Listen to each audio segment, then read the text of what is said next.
ಎಲ್ಲರಿಗೂ ನಮಸ್ಕಾರ. ಹೊಸದಾಗಿ ಯಾರಾದರೂ ಟೈಲರಿಂಗ್ ಕಲಿತಾ ಇದ್ದರೆ ಸ್ವಲ್ಪ ಹುಷಾರಾಗಿ ವರ್ಕ್ ಮಾಡಬೇಕಾಗುತ್ತೆ. ಈ ಹುಡುಗ ನೋಡ್ರಿ ನಮ್ಮ ಹತ್ರ ವರ್ಕ್ ಮಾಡೋ ಟೈಲರು. ಮಿಷಿನ್ ನಿಡಿಲಿದೆಯಲ್ಲ ಕೈ ಮೇಲೆ ಹಾಕ್ಕೊಂಡ್ಬಿಟ್ಟಿದ್ದಾನೆ. ಈ ಮಿಸ್ಟೇಕ್ಗಳು ಮಾಡೋಕ್ಕೆ ಹೋಗ್ಬೇಡ್ರಿ, ಯಾಕಂದರೆ ಸ್ವಲ್ಪ ನಿಧಾನ, ನಿಮ್ಗೆ ಗೊತ್ತಿರಲಾರ್ದೆ ಕೈ ಮೇಲೆ ಬಿದ್ದುಬಿಡ್ತೇವೆ ಒಂದೊಂದು ಸರ್ತಿ. ಸ್ವಲ್ಪ ಹುಷಾರಾಗಿ ವರ್ಕ್ ಮಾಡಬೇಕಾಗುತ್ತೆ. ಮಿಷಿನ್ ಥ್ರೆಡ್ ಏರಿಸ್ಬೇಕಾದ್ರೆ ಮತ್ತು ಬೇರೆ ಏನೋ ಕ್ಲಾಸ್ ಸ್ಟಿಚ್ ಮಾಡಬೇಕಾದ್ರೆ ಅರ್ಜೆಂಟಲ್ಲಿ ಬೆರಳನ್ನು ಅದರ ನಿಡಲ್ ಕೆಳಗೆ ಹೋಗ್ಬಿಡುತ್ತೆ. ಅದಕ್ಕೆ ಸ್ವಲ್ಪ ಈಗ ನೋಡಿರಿ, ಈ ಹುಡುಗ ಲೆಹಂಗಾ ಸ್ಟಿಚ್ ಮಾಡ್ತಾಯಿದ್ದೀವಿ ನಾವು.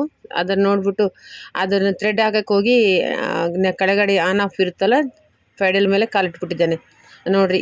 ಇದು ಬ್ಯಾಕ್ ಸೈಡ್ಗೆ ನಾವು ಪ್ರೆಸ್ ಇರಬೇಕು, ಫ್ರಂಟಲ್ಲಿ ಪ್ರೆಸ್ ಮಾಡಬಾರ್ದು ಯಾವತ್ತೂ ಕೂಡ. ಈ ಫ್ರಂಟಲ್ಲಿ ಪ್ರೆಸ್ ಮಾಡಿದ್ರೆ ಆನ್ ಆಗುತ್ತೆ, ಅಂದರೆ ಮಿಷಿನ್ ಓಡುತ್ತೆ. ಸ್ವಲ್ಪ ಕಾಲು ಇಮಿಡೆ ಇರುತ್ತಲ್ಲ, ಅದಕ್ಕೆ ಡೌನ್ ಮಾಡ್ಕೋಬೇಕು, ನಮ್ಮ ಕಡೆ ಪ್ರೆಸ್ ಮಾಡ್ಕೋಬೇಕು, ಆವಾಗ ಆಫ್ ಇರುತ್ತೆ. ಈ ಥರ ಮಿಷಿನ್ಗಳಿದ್ದರು. ಒಂದು ವೇಳೆ ಬ್ಲ್ಯಾಕ್ ಹೆಡ್ ಇದ್ದರೆ, ಮೋಟ್ರ್ ಇದ್ದರೆ ಅದರ ಮೇಲೆ ಎಕ್ಸಲೇಟರ್ ಇರುತ್ತಲ್ಲ, ಅದ್ರ ಮೇಲೆ ಕಾಲಿಡೋಕೆ ಹೋಗಬಾರ್ದು. ನಾರ್ಮಲ್ ಮಿಷಿನ್ ತುಳಿಯೋ ಮಿಷಿನ್ ಇದ್ದರೆ ಅದೇನು ಪ್ರಾಬ್ಲಮ್ ಆಗೋಲ್ಲ, ಬಟ್ ತುಳಿಬೇಕಾದ್ರೆ ಕೈಯಲ್ಲಿ ನಿಲ್ಗಳು ಬೀಳೋ ಚಾನ್ಸಸ್ ಇರ್ತವೆ. ನೋಡ್ರಿ, ಆಫ್ ಇಷ್ಟು ಅರ್ಧ ಮುರಿದು, ಅಂದರೆ ಒಂದು ಹಾಫ್ ಇಂಚ್ ಅಷ್ಟು ಮುರಿದು ಅವನ ಕೈಯಲ್ಲಿ ಹೋಗಿತ್ತು. ನಾನು ಮತ್ತೆ ಬೇರೆ ನಿಡಿಲ್ ಹಾಕ್ಬಿಟ್ಟೆ. ಬಟ್ ಕೆಲವೊಂದು ಜನ ಗೊತ್ತಿರಲಾರ್ದೇ ನಿಡಿಲ್ಗಳು ಬೆರಳಲ್ಲಿ ಹಾಕೊಂಡ್ಬಿಡ್ತಾರೆ. ಅರ್ಧ ಚುಚ್ಚಿದ ಮೇಲೆ ತುಂಬ ನೋವು ಪಡ್ತಾರೆ. ಇದು ಯಾಕಂದರೆ ನಾನು ಟೈಲರಿಂಗ್ ಕೊಡಬೇಕಾದ್ರೆ ತುಂಬ ಹುಡುಗರಿಗೆ ನೋಡಿದ್ದೀನಿ ಇದು. ಅದಕ್ಕೆ ಸ್ವಲ್ಪ ಹುಷಾರಾಗಿ ನೀಟಾಗಿ ಹೊಸ್ದಾಗಿ ಕಲಿಯೋರು ಯಾರನ್ನಾಗಲಿ ಸ್ವಲ್ಪ ನಿಧಾನವಾಗಿ ಸ್ಟಿಚ್ ಮಾಡಿಕೊಳ್ಳಿ, ಸ್ವಲ್ಪ ಅಭ್ಯಾಸವಾಗೋವರೆಗೆ. ಯಾವುದೇ ಆಗಲಿ ನಮಗೊಂದು ಅಭ್ಯಾಸ ಆಗಬೇಕು.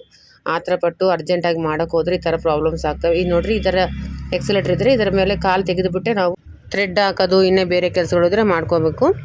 ಹುಷಾರಾಗಿರ್ರಿ.